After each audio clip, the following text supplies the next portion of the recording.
at KELOLAND Media Group, we work around the clock to bring you the day's biggest stories. Our nightly feature, Eye on KELOLAND, is one of the viewers' favorite segments. So tonight, Don Jorgensen takes you behind the scenes to show you how we come up with those stories and get the interviews you want to see.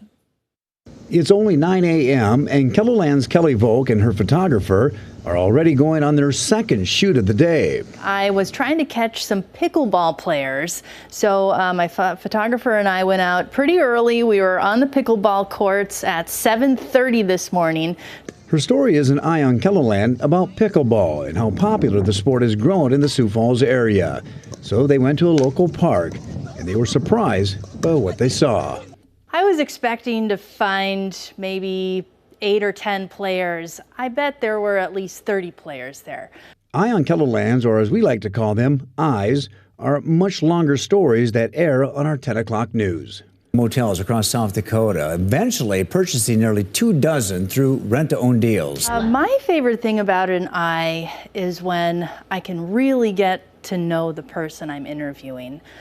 Sometimes when you're doing daily stories, you're really under a time crunch, and while you put your best effort into it, you simply don't have a lot of time to do a story. According to our assignment editor, Dexter Gronseth, Eye on KELOLAND's are meant to be special, so he allows reporters and photographers more time to dig a little deeper into the story, whether it be a feature, a follow-up story to a tragedy that we'd been following for months, or an investigative story.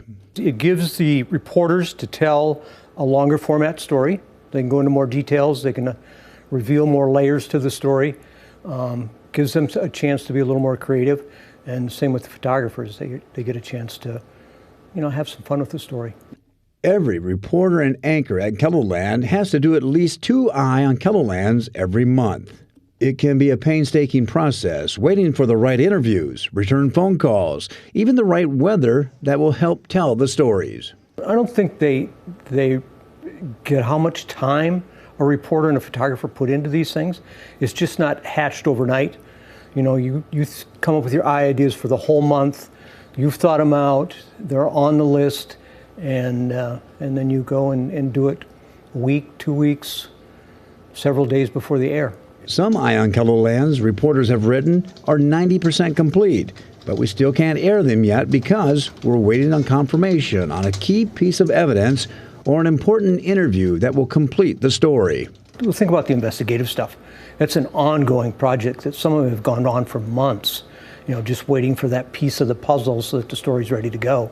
In lighter stories, say a feature, reporters like Volk go out with photographers on a daily basis. But sometimes Volk likes to shoot her own stories, including Eye on KELOLAND's.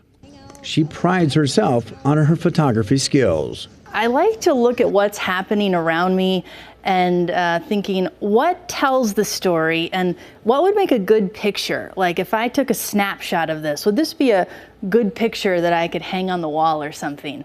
She may be right. After all, a picture is worth 1,000 words. With Eye on KELOLAND, I'm Don Jorgensen.